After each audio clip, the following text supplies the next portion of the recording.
동거인 김선자 단편소설.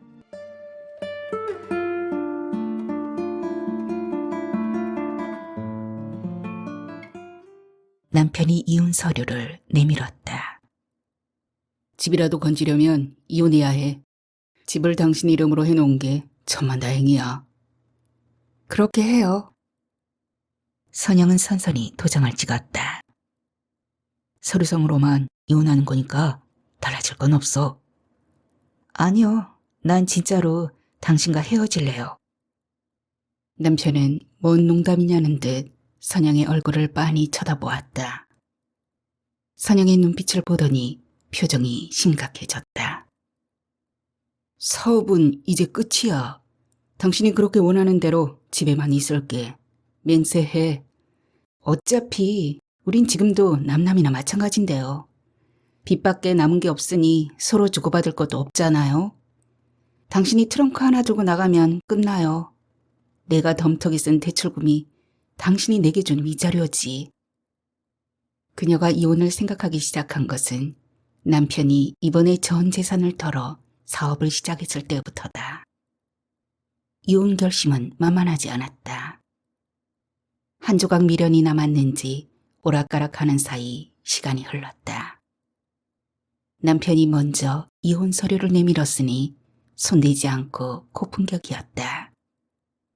이제 끝났다는 생각에 홀가분했다.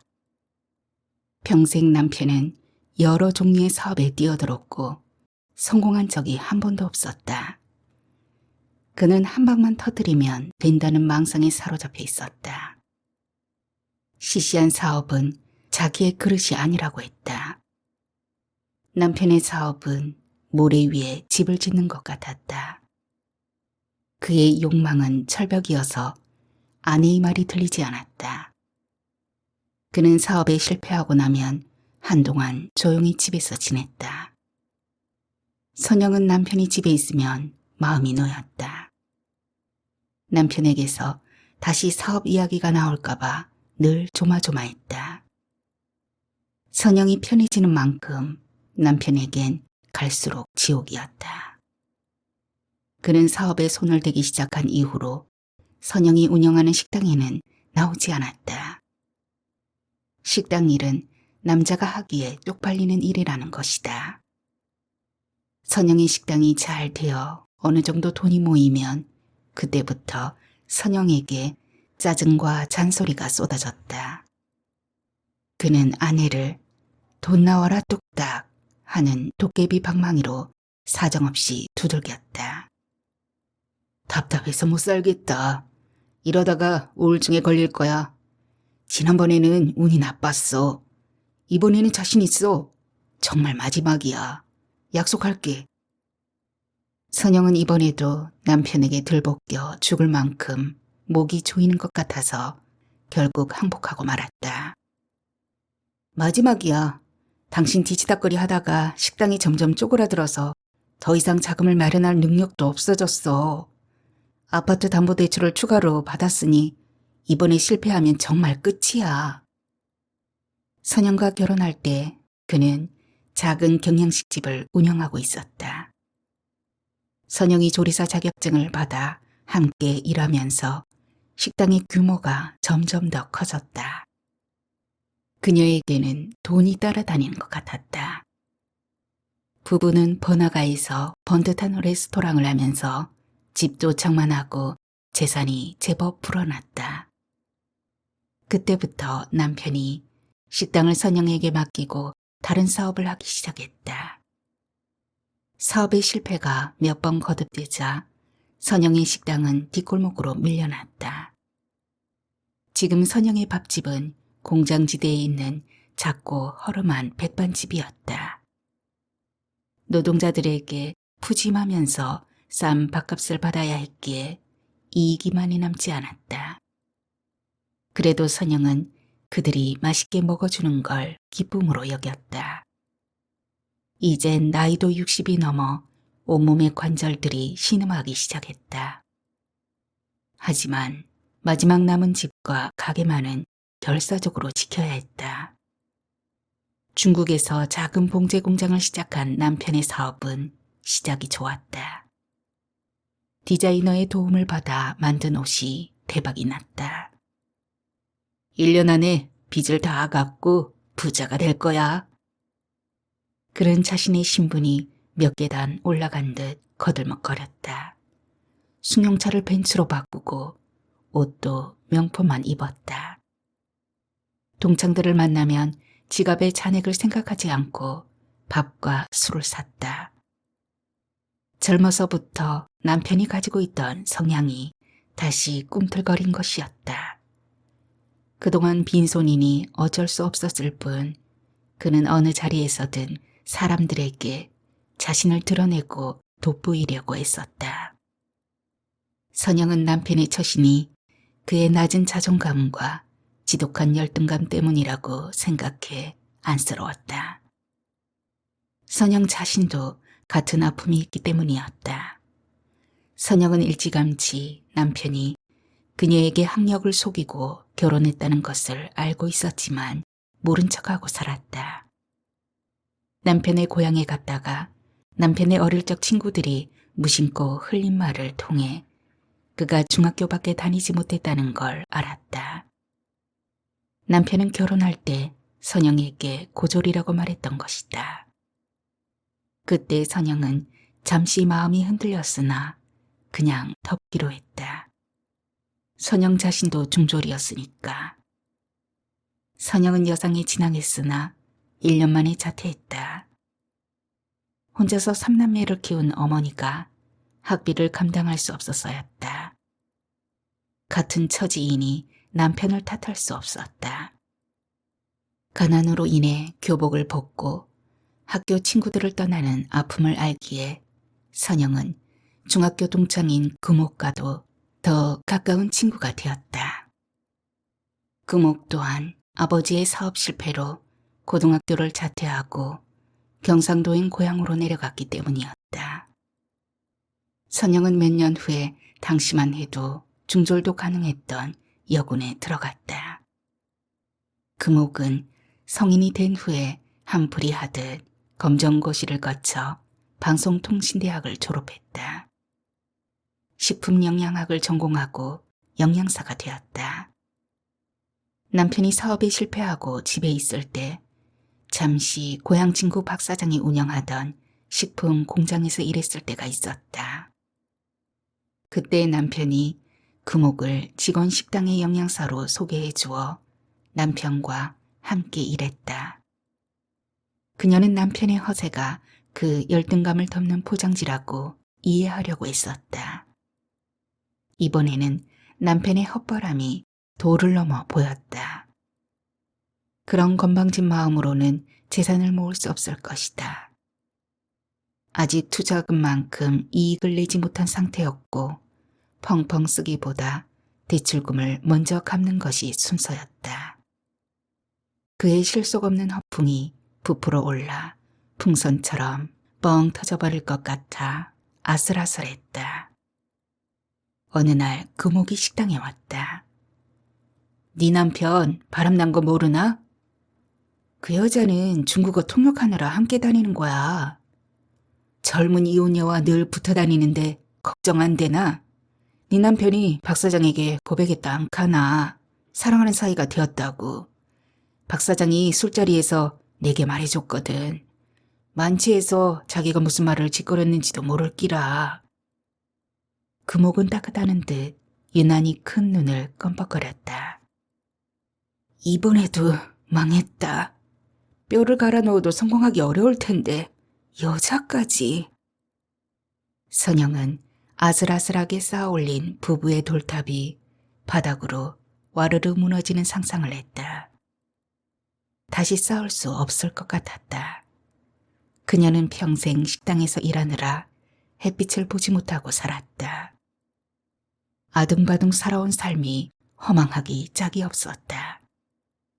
남편과 자신을 묶은 유일한 끈은 그가 자기를 사랑한다는 믿음이었다.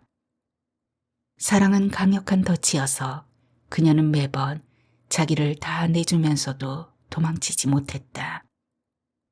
선영은 남편의 실체를 보고 분노했다. 그를 떠날 때가 되었다는 생각이 들었다. 그동안 그의 손을 놓지 못한 건 상처 많은 그에 대한 연민이었을지도 몰랐다. 선영은 문득 남편이 전과 달라졌다는 걸 깨달았다.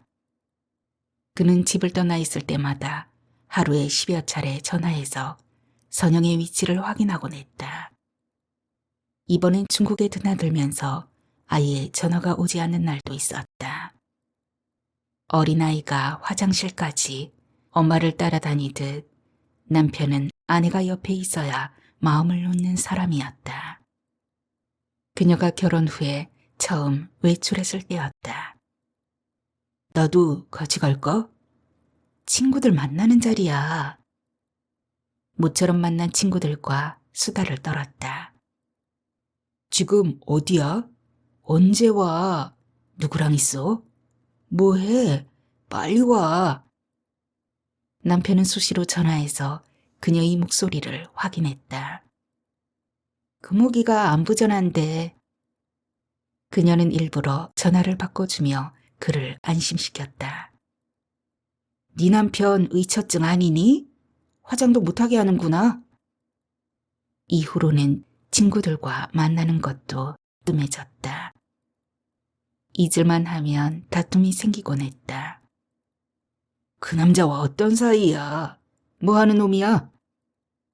식당에서 어쩌다 말을 걸어오는 남자 손님에게 웃으며 대꾸하면 종일 언어 폭력에 시달려야 했다. 아무런 설명도 통하지 않았다. 그는 자신의 상상을 현실로 믿어버리는 것 같았다. 마른 하늘에 천둥과 번개를 번갈아치며 퍼부어댔다. 그나마 폭행으로 이어지지 않는 게 다행이었다. 그때마다 선영은 자기만의 방에 숨어서 벼락이 지나가기를 기다리곤 했다. 정신과에 가서 상담해 봅시다. 그녀는 조심스럽게 그를 설득했다. 그는 펄쩍 뛰었다. 무슨 쓸데없는 소리. 당신을 너무 사랑해서 그러는 거야. 어렸을 때 엄마가 나를 두고 집을 나가버린 것처럼 당신이 떠나버릴까 봐 두려워. 생각만 해도 끔찍해. 난 당신 없이는 살 수 없어. 둘은 상처와 상처의 만남이니 동물들처럼 남편의 상처를 핥아주기로 했다. 그녀는 죽은 듯 식당에서 일만 하는 평화를 택했다. 선영이 30대 후반에 남편을 처음 만났을 때 그는 딸 하나, 아들 하나와 사는 이혼남이었다. 부인이 바람이 나서 집을 나갔다고 했다. 그와 결혼하고 얼마 지나지 않아서 그녀는 아이들 엄마가 남편의 의처증 때문에 떠났을 것이란 걸 알았다. 그랬던 남편에게 전화가 없는 것은 여자가 생겼다는 증거였다. 선영은 남편이 잠든 사이에 그의 핸드폰을 열어보았다. 남편이 누군가와 통화할 때 우연히 겨눈질한 암호는 Z 모양이었다. 카톡엔 여비서와 오가는 달달한 말들이 넘쳐났다. 선영은 잠든 남편의 얼굴을 신기한 듯 바라보았다. 어쩌면 그렇게 천연덕스러울까? 그와 함께 살아온 몇십 년이 그토록 하찮아서 어처구니가 없었다. 지금의 불행은 매번 사업 미천을 대준 모질지 못한 자신의 탓이었다는 생각에 미움의 화살이 자신에게 향했다. 아무것도 모르는 남편은 다시 중국으로 갔고 선영은 주춤거리며 시간을 보냈다. 선영이 식당이 있는 골목 끝에 있는 깃대에 흰 깃발을 단 점집이 있었다. 선영은 40대 초반으로 보이는 그 집 여자와 가끔 골목에서 마주쳤다. 묘한 광기가 있는 눈빛이었다. 만나면 서로 미소를 지어 아는 척했다. 동네 사람들 말로는 무슨 유명한 장군의 귀신을 모신다고 했다. 무속인은 자기의 불행을 알아낼까? 그 여자는 이혼을 권할까? 궁금해졌다. 악연이야 쉽지 않겠어. 점집 여자는 아리송한 말을 툭 던지고 나서 당신 가슴에 십자가가 있는데 엉뚱한 소리를 했다. 선영은 집으로 돌아와 그 말을 곰곰이 되새겨 보았다. 중학교 때까지 교회에 다녔다. 고등학교에 자퇴하면서 교회에도 발길을 끊었다. 이제껏 십자가가 자신 속에 살아있다니. 그녀는 혼자가 아니었다는 생각에 가슴이 벅차올랐다. 나를 버리지 않고 기다리셨어. 따뜻한 기운이 그녀를 감싸는 듯 했다. 그녀는 남편을 그가 사랑하는 여자에게 보내고 이제부터는 자신을 위해 살기로 마음먹었다. 선영은 일요일에 제일 좋은 옷을 골라 입고 거울 앞에 앉았다. 얼굴에 파운데이션을 발라 잡티를 가렸다. 입술은 연한 핑크색이었다. 결혼하고 나서 처음 하는 치장이었다. 그녀는 원래 수더분한 얼굴에 성격도 털털해서 멋내는데 관심이 별로 없었지만 남편이 원하는 대로 가꾸지 않고 살았다. 거울에는 젊은 날 첫사랑과 연애하던 얼굴이 있었다. 그녀의 동그란 얼굴선엔 씩씩하지만 거칠지 않은 성격이 보였다. 귀여운 여자, 네 보조개는 다이아몬드급이야. A는 웃으면 나타나는 선영의 볼 우물에 입맞춤했다. 선영은 아파트와 가까운 교회에 나갔다. 일요일에는 가게 문을 닫았다. 술과 안주도 팔던 저녁 장사를 접었다.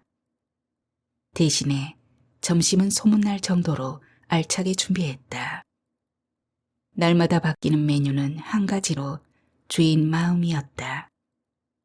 돈가스, 오므라이스, 카레라이스, 짜장면, 탕수육, 삼계탕, 생선구이, 김치찌개, 부대찌개, 양식, 중식, 한식을 넘나들었다. 메뉴가 단순해지니 일이 많이 줄었다. 선영을 보조해주는 베트남 여자 현서 엄마도 퇴근 시간이 빨라져 뛸 듯이 반겼다. 현서가 어린이집에서 돌아오면 식당에서 아이와 함께 일해야 했기에 거기다 월급도 전과 같았다. 사장님, 오늘은 뭐 먹어요? 불고기 백반이에요. 손님들도 날마다 기대하며 식당에 들어섰다. 사장님 좋은 일 있나 봐. 얼굴이 환해졌어요. 공장에서 점심을 대놓고 먹는 손님들이 한마디씩 했다. 가끔 돈 떨어졌다는 사람이 오면 공짜로 밥을 주었다. 그런데도 적자가 나지 않았다. 전보다 손님이 많아졌기 때문이었다. 선영은 욕심을 내지 않고 사람들이 즐겁게 먹는 걸 보람으로 여겼다. 남편의 사업이 망했다. 코로나가 휩쓸면서 중국으로 오가는 길이 막혀버렸기 때문이었다. 빚만 잔뜩 남아 있었다. 그의 여자는 당연하다는 듯 떠나버렸다. 남편의 외도는 처음이 아니었다.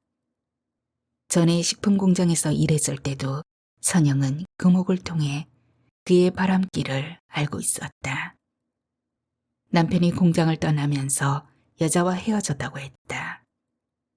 그때 그녀는 잠깐 지나간 바람이려니 하면서도 남편과 한 발짝 멀어졌다. 세월이 가고 상처는 아물어도 흉터는 지워지지 않는 법이었다. 그의 아내를 의심하는 것은 돼지의 눈에는 돼지만 보이기 때문이라는 생각도 들었다. 입이 10개라도 할 말이 없다만 마지막으로 한 번만 봐주면 안 되겠어? 난 갈 곳이 없잖아. 그건 당신 사정이니 알아서 해야지. 무슨 염치로 자식한테 신세를 질 수 있겠어. 작은 방 하나 얻을 보증금도 없으니 노숙자가 될 거야. 짐 정리해서 내일 떠나줘. 내 방에서 그냥 살게만 해줘. 없는 듯이 살게. 당신은 이제부터 아무것도 신경 쓰지 않아도 돼. 선영은 쥐새끼도 숨을 곳을 보고 쫓으라는 말이 떠올랐다. 그럼 방을 마련할 때까지 무슨 일이든 해요. 남남으로 살아요. 몇 가지만 지켜주면 나가란 말은 안 할게요. 그녀는 백지를 가져와 생활 규칙을 적었다. 꼭 필요한 일 아니면 말 걸지 않기, 외부인을 집에 들이지 않기, 자식은 제외, 청소 및 정리정돈하기, 집주인이 있을 때는 거실에 나오지 않기, 위반했을 때는 즉시 집을 떠나기로 약속함, 날짜, 서명. 그렇게 선영과 남편은 동거인이 되었다. 거실 소파에 앉아있던 남편이 화들짝 놀라 TV를 끄고 허둥지둥 자기 방으로 들어갔다. 예능 프로그램이었는지 젊은 애들이 왁자지껄하다가 순간 집안이 적막해졌다. 선영은 남편의 뒤통수를 물끄러미 바라보았다. 흰머리는 외모에 집착하는 그의 평소의 모습이 아니었다. 헐렁한 고무줄 바지를 입고 자기 방으로 숨는 키 작은 노인은 이제 이빨 빠진 짐승이었다. 그는 방망이로 힘껏 내리쳐도 끝까지 튀어오르는 놀이기구의 인형처럼 욕망을 붙잡고 살던 남자였다. 그는 어디서나 사장님이어야 했다. 남편 방에서는 아무 소리도 들리지 않았다. 선영은 주방을 훑어보았다. 저녁은 먹고 치웠는지 싱크대가 보송보송하고 그릇들도 가지런하다. 휴지통은 비었고 음식물 쓰레기도 없다. 규칙을 지키고 있었다. 선영은 집에서 물 밖에는 먹을 일이 없다. 가끔 물병을 꺼내려고 냉장고 문을 열면 빵이나 달걀, 김치, 맥주 같은 것이 들어있었다. 싱크대 수납장을 열어본다. 선반에 즉석밥과 라면 봉지가 몇 개 들어있다. 딸에게 들은 이야기가 있었다. 아버지는 아침으로 달걀 2개를 먹고 노인복지회관에서 3,000원 내고 점심을 먹는데요. 저녁에는 라면 같은 걸로 간단히 해결하고. 그녀가 이혼하고 제일 좋은 것은 남편의 식사를 챙기지 않는 것이었다. 그는 식성이 까다로워 토종 음식만 좋아했다. 남은 반찬은 절대로 다시 먹지 않았다. 선영은 아침 일찍 백반집 장모 밥상에 나가 늦은 저녁에 돌아온다. 밥집이니 끼니는 자동으로 해결된다. 식당의 중노동에 지쳐 꼼짝할 수 없거나 혼자만의 공간이 필요할 때는 밥집에 딸린 작은 방에서 자기도 한다. 선영은 베란다에 나가서 우두커니 밖을 내다본다. 어두운 하늘에 가슴을 펼 듯 날선 남 모양의 초승달이 떠 있다. 앞동에 불 켜진 창들이 어둠 속에서 도드라져 보인다. 누군가는 치열하게 달려드는 잠과 싸우고 누군가는 야속하게 오지 않는 잠으로 뒤척일 테지. 찍어낸 듯 똑같은 모양의 창 안에 여러 모양의 인생들이 어우러져 부대낄 것이다. 그녀만 저만치 혼자인 듯 옆구리가 허전하다. 선영을 감싼 공간이 우주를 향해 점점 더 넓게 부풀고 그녀는 금음달로 혼자 떠 있다. 살쪄가는 초승달이 아니라 자꾸 가늘어져 소멸하는 달. 결혼은 그렇게 될 대로 되라고 자신을 내던져서는 안 되는 일이었다. 선영은 첫 단추를 잘못 끼웠다고 생각했다. 첫 연애의 실패가 그녀의 일생을 통째로 망가뜨렸다. 그녀에게 젊은 날의 연애는 황홀한 불꽃놀이였다. 마귀에게 영혼을 팔아버린 것 같이 평생 누릴 행복을 한 남자에게 다 쏟아버렸다. 여군에 간 선영은 군대가 체질이었다.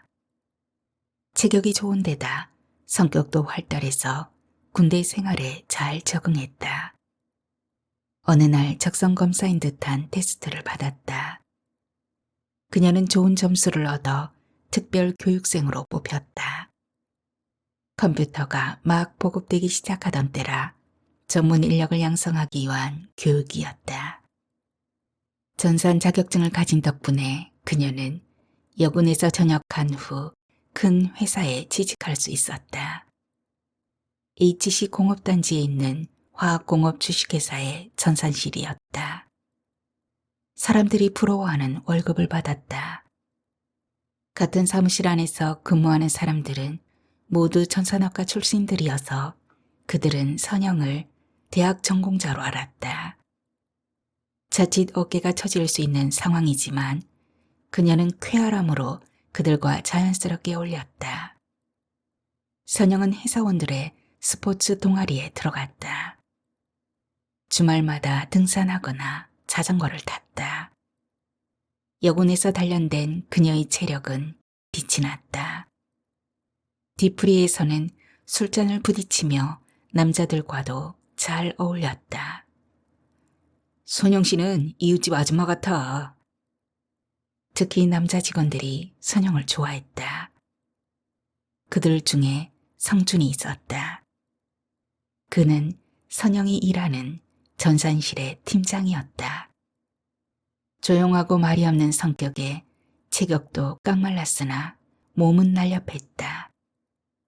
쌍꺼풀이 있는 눈에 단정한 콧날이 꽃미남이어서 사내 여자들이 은밀한 눈길을 주는 눈치였다. 언제부터인가 선영은 스포츠 모임에서 그가 늘 자기의 옆에 있다는 걸 알았다. 그는 선영을 오빠같이 챙겼다. 처음에 선영은 그가 사무실 후배로 아끼나 보다 했다.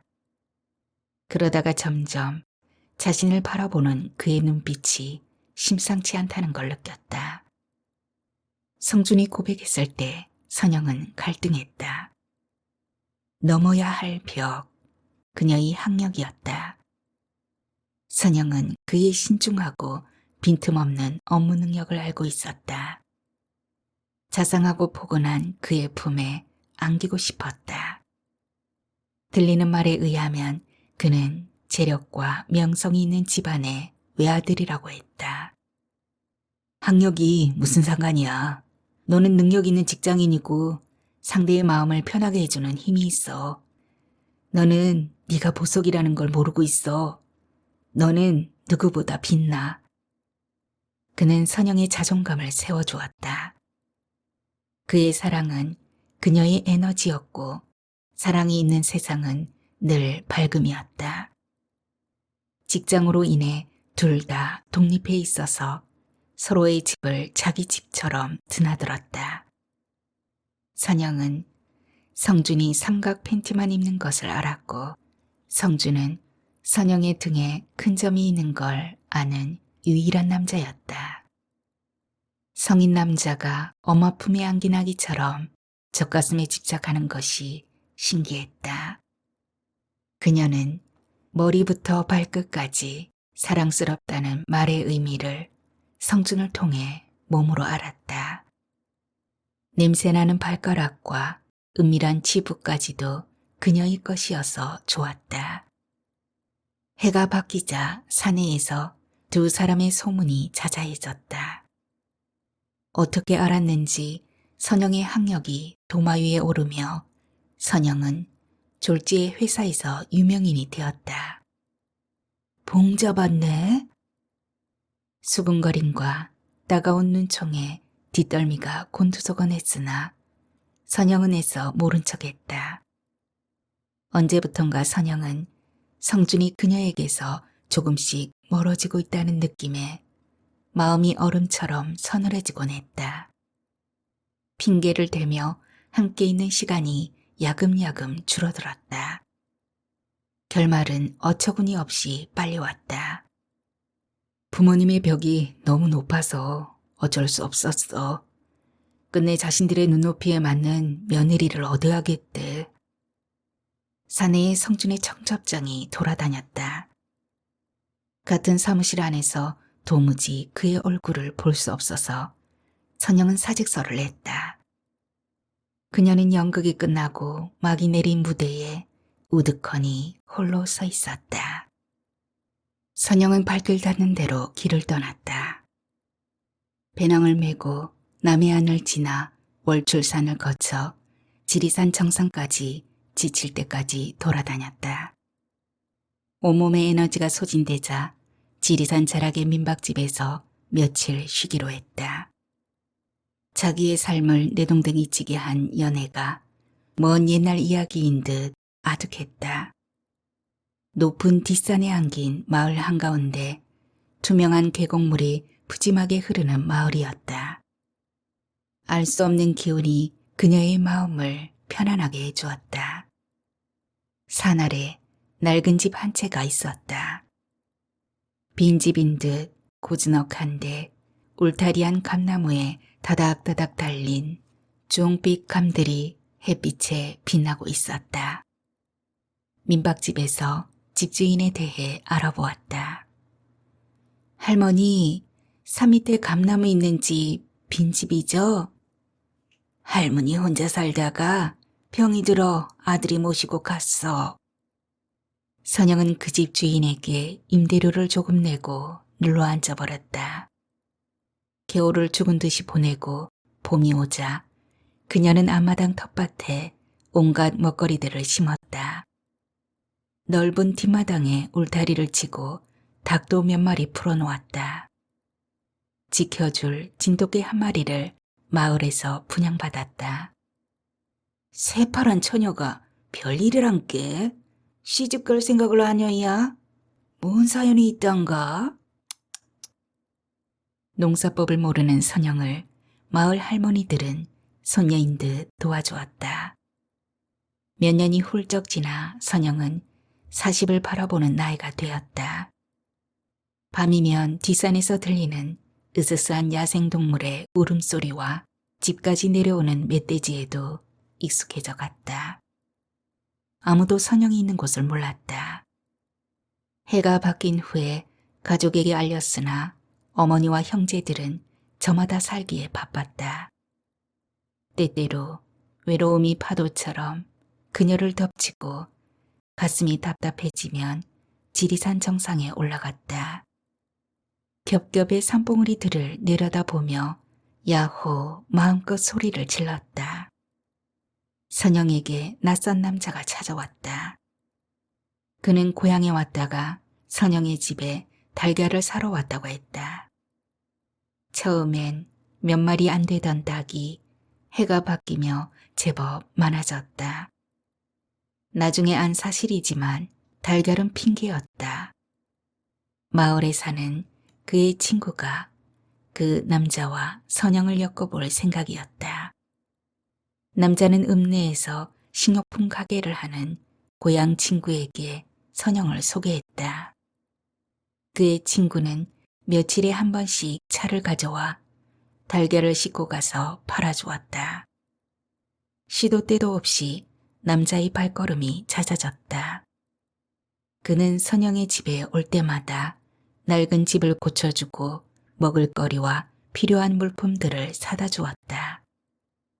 자기도 레스토랑을 하기에 좋은 달걀이 필요해서 사러 온다고 옹색한 이유를 대었다. 남자는 선영이 좋아하는 인상은 아니었다. 키가 작고 왜소한 외모는 타고난 것이니 그의 탓이 아니었다. 선영의 마음에 걸리는 것은 도가 넘는 친절함 뒤에 감추어진 간사함이었다. 작은 눈매에 언뜻 약삭빠름이 보였다. 그는 초등학생 남매와 사는 이웃남이었고 선영은 그의 상처가 자신의 아픔인 듯 했다. 슬그머니 도시로 나가고 싶은 마음이 내밀기도 할 때였다. 자기를 필요로 하는 사람이 있는 건 좋은 일이 아닐까 하는 생각도 들었다. 결혼은 살아보지 않고는 앞날을 알 수 없는 것이었다. 하토패처럼 그냥 던져볼 수밖에. 선영은 그와 함께 도시로 돌아왔다. 남편과 남남이 된 후에 선영이 제일 먼저 한 일은 다시 그림을 그리는 일이었다.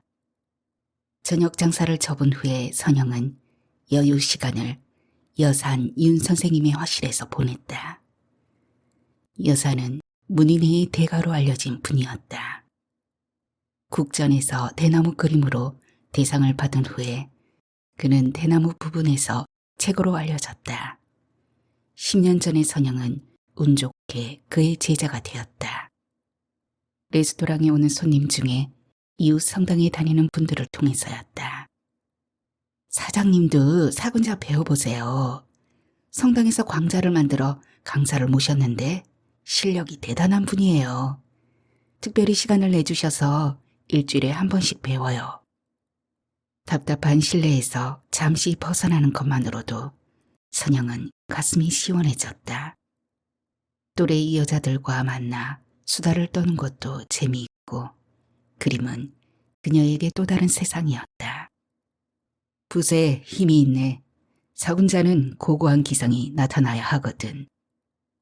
아름다움보다 중요한 것이 힘이라고 했다.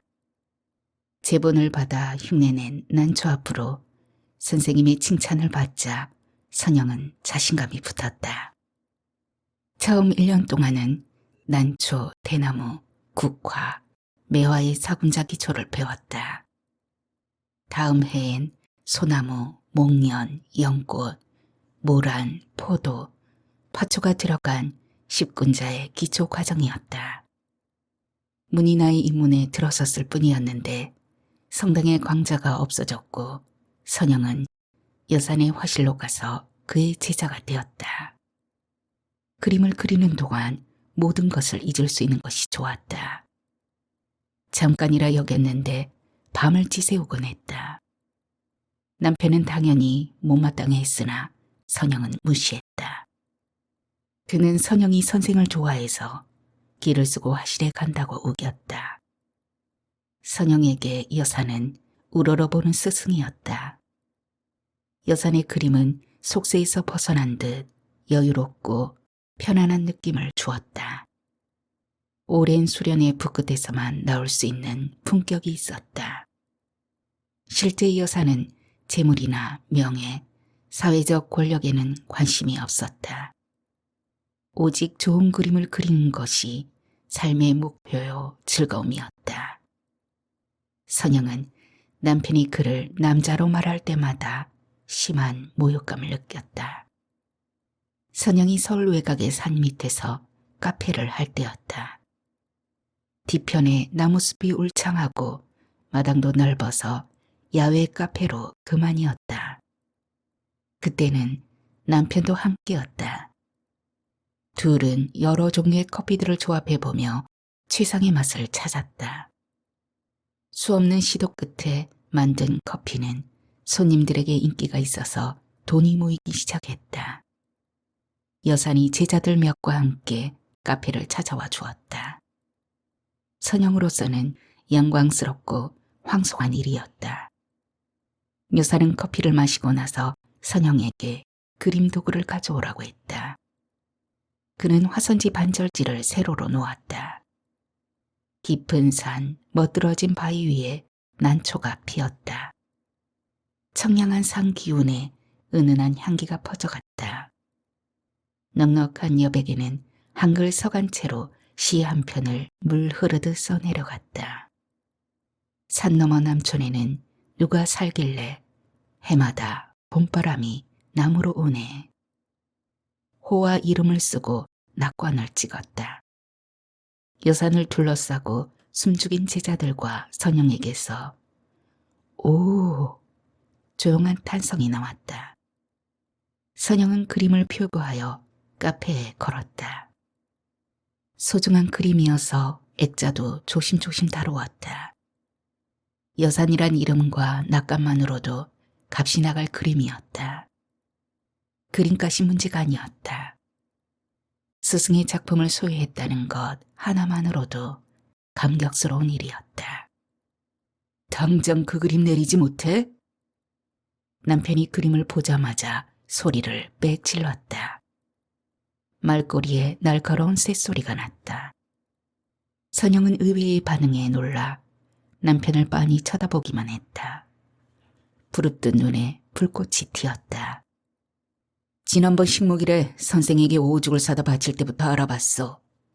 너는 그렇게 오죽을 찾아다녔고 선생은 집에까지 와서 그림을 그려주고 보통 애틋한 사이가 아니잖아.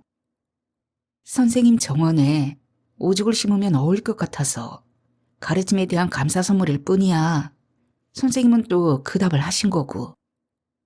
내 눈엔 두 사람은 그냥 남자와 여자야. 당장 때려쳐. 난 더 이상 두고 볼 수 없어.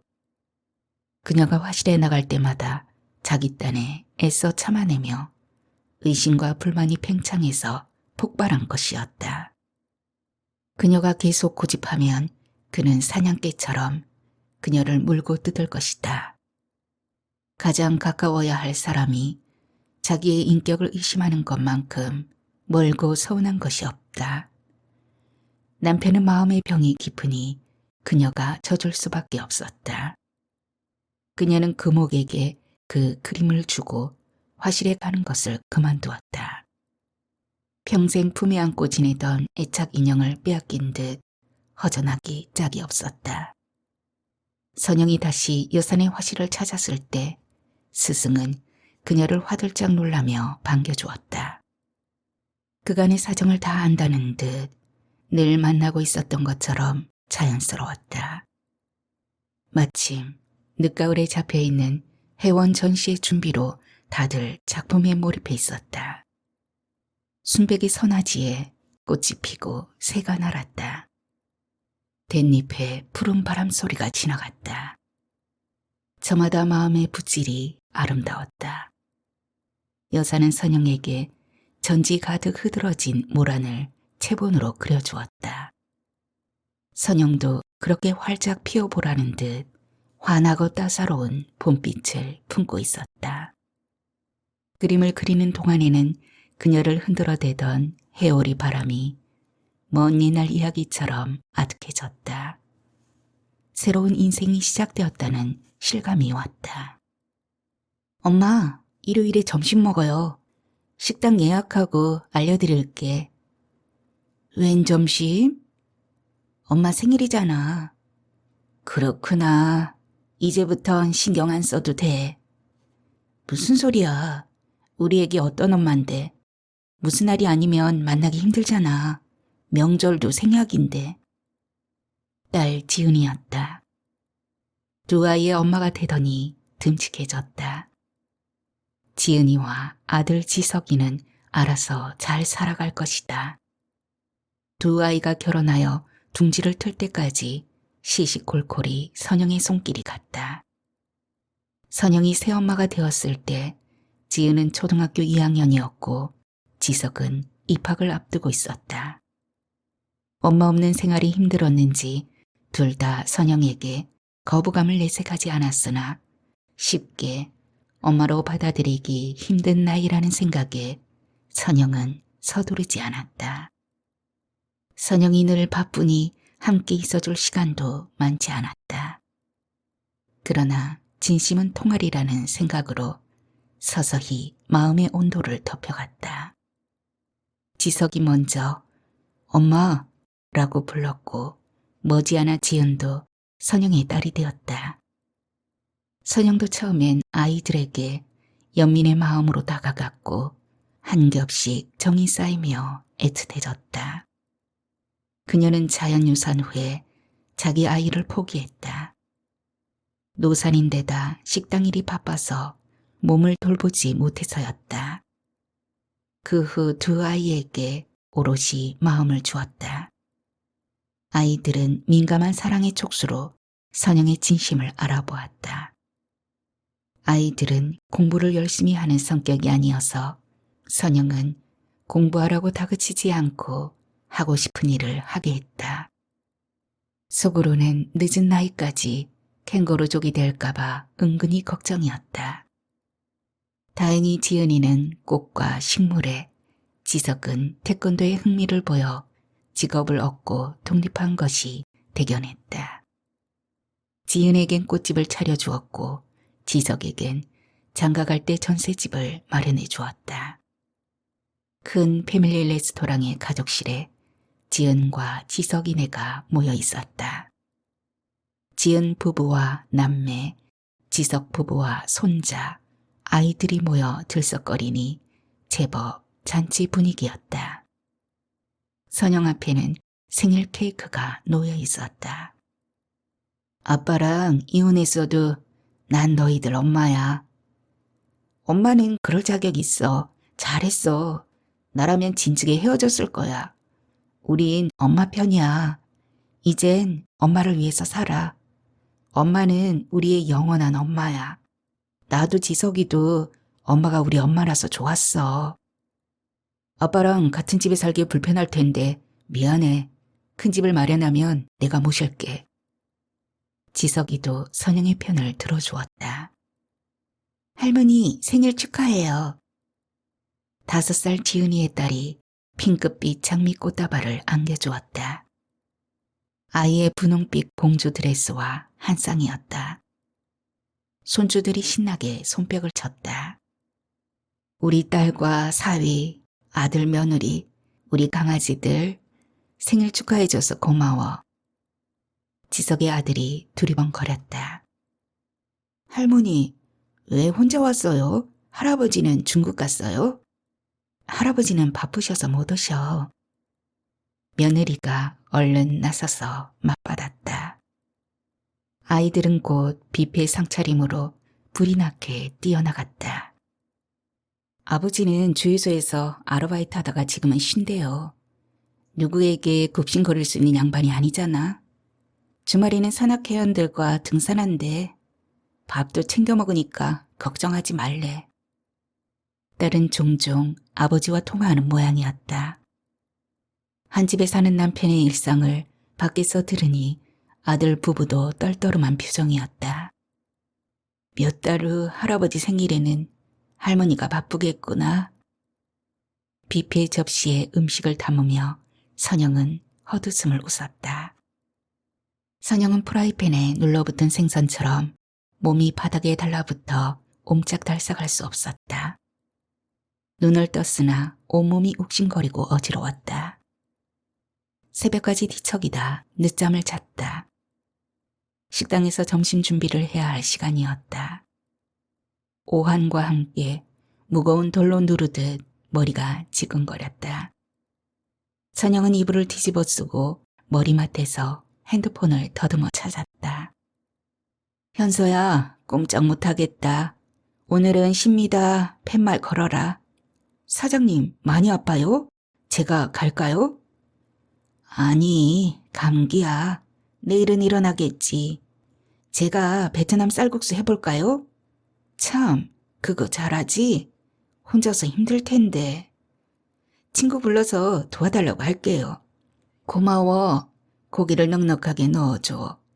친구에게 아르바이트비 줄게.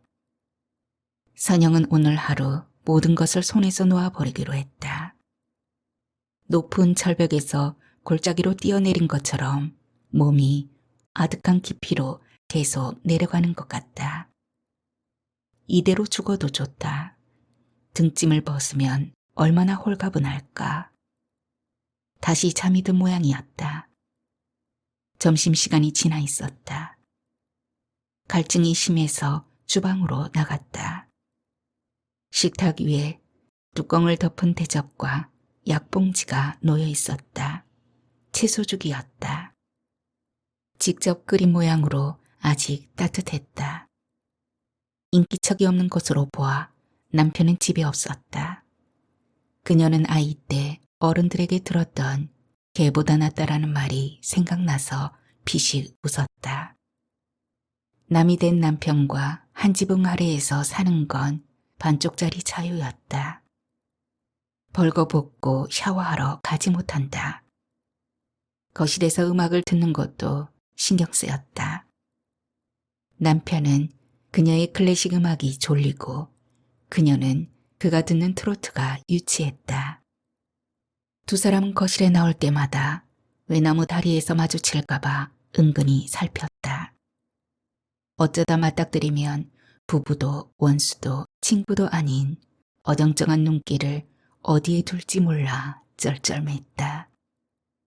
침묵은 무겁지만 서로 간에 딱히 할 말도 없고 말하고 싶지도 않았다.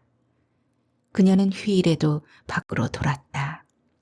일요일에는 교회에 갔다가 시내에 나가 갤러리에도 가고 아파트 뒷산을 걷기도 했다. 이건 아니야. 그녀는 남편이 쏘아준 죽을 먹으며 돌파구를 생각해 보았다. 서로를 위해 방을 하나 얻어 내보내야겠다는 생각이 들었다. 빚을 좀 더 갚을 때까지 1년이나 2년 정도만 참자고 자신을 다독거렸다. 식당 일을 접고 아파트를 정리해서 시골 한적한 곳에 작은 집을 마련할 생각이었다. 산골에서 게으르게 살리라. 새소리와 함께 자고 깨고. 여름 휴가철이 되자 식당을 이용하는 직원들이 줄었다. 선영도 일주일 동안 가게를 닫기로 했다. 현서 엄마는 베트남 항공권을 예약해 놓고 한 달 전부터 기분이 하늘을 날아다니고 있었다. 현서 엄마는 선물을 사다 나르며 수다스러워졌다. 선영은 수시로 그녀에게 한국말과 요리를 가르쳐 주었다.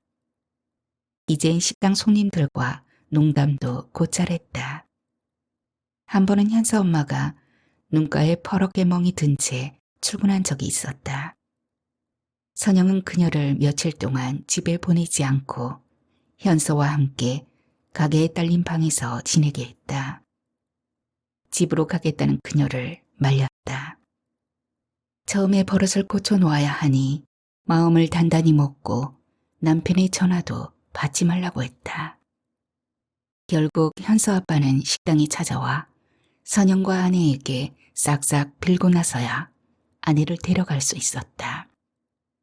현서 엄마는 사장님 덕분에 남편이 달라졌다며 선영을 한국 엄마로 여기겠다고 했다. 그녀는 수도분하고 착했다. 엄마를 돕는 딸처럼 일해주었다. 선영은 금옥과 함께 휴가를 보내기로 했다. 금옥은 강원도에 작은 세컨하우스를 가지고 있었다. 짙은 나무 그늘과 맑은 계곡이 있는 산골이었다. 남편은 알고 있어야 할 것 같아 카톡을 보냈다. 일주일 동안 휴가 가요. 금옥의 집은 고산지대에 있어 시원했다. 계곡에 발을 담그고 앉아있으면 신선 노름이었다. 큰 느티나무 아래 평상에서 옥수수도 쪄먹고 낮잠도 잤다. 선영은 머지않아 그런 여유로운 노년을 보내리라 다시 다짐하였다. 닷새를 지낸 후에 선영은 집으로 돌아가기로 했다. 며칠 잊어버리라마. 또 언제 오겠노? 금옥이 한사코 말렸다. 식당 정리하면 이 마을에 와서 살게. 집 좀 알아봐줘.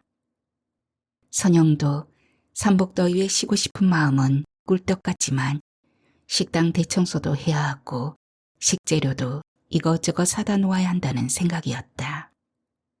집 떠난 지 며칠 안 되었는데 아파트 풍경이 낯설었다. 차에서 내리자 훅 끼치는 바람이 거대한 찜통에서 나오는 수증기 같았다.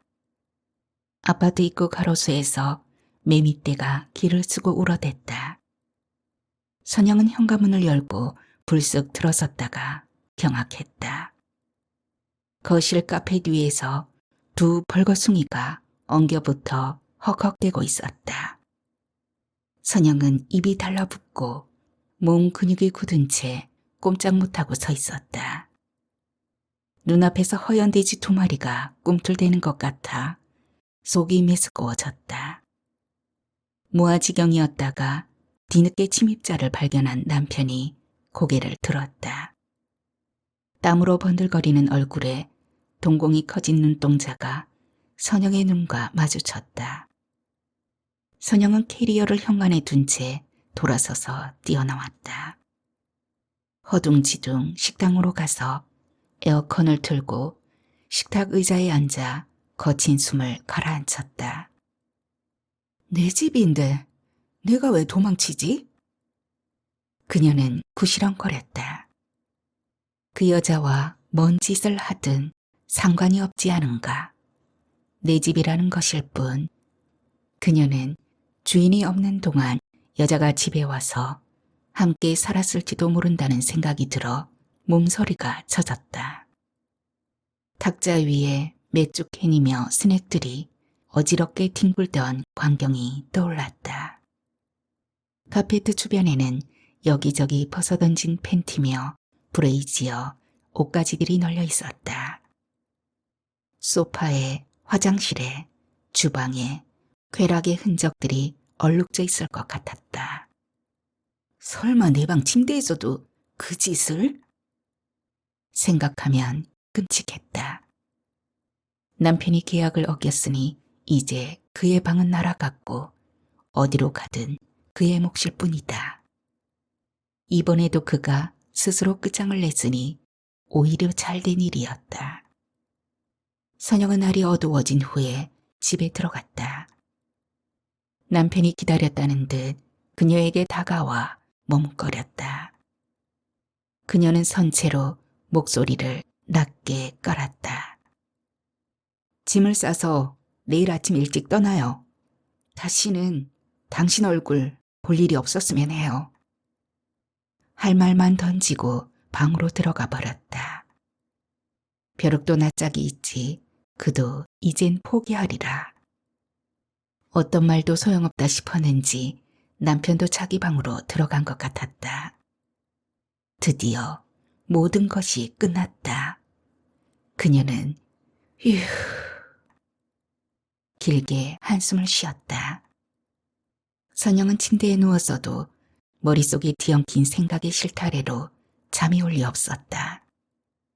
심장의 북소리가 쉽게 잦아들지 않았다.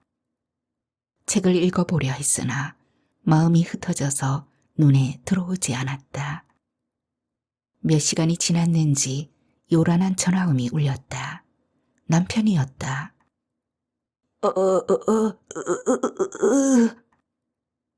짐승 같은 외마디 소리가 들렸다. 선영은 벌떡 일어났다. 침대에 남편이 누워 있었다. 혼이 빠진 듯 천장을 멀뚱멀뚱 바라보고 있다가 그녀에게 한 손으로 자기 몸을 가리켰다. 한쪽으로 돌아가 찌그러진 입에서 침이 흘러내렸다. 마비된 오른쪽 팔과 다리가 침대 매트리스 위에 축 늘어져 있었다. 선영은 급히 119에 전화했다. 주소를 알려주는데 말이 꼬여 더듬거렸다. 침대 옆 테이블 의자에 털썩 앉았다. 옷걸이가 비었고 테이블 옆에는 캐리어가 놓여 있었다.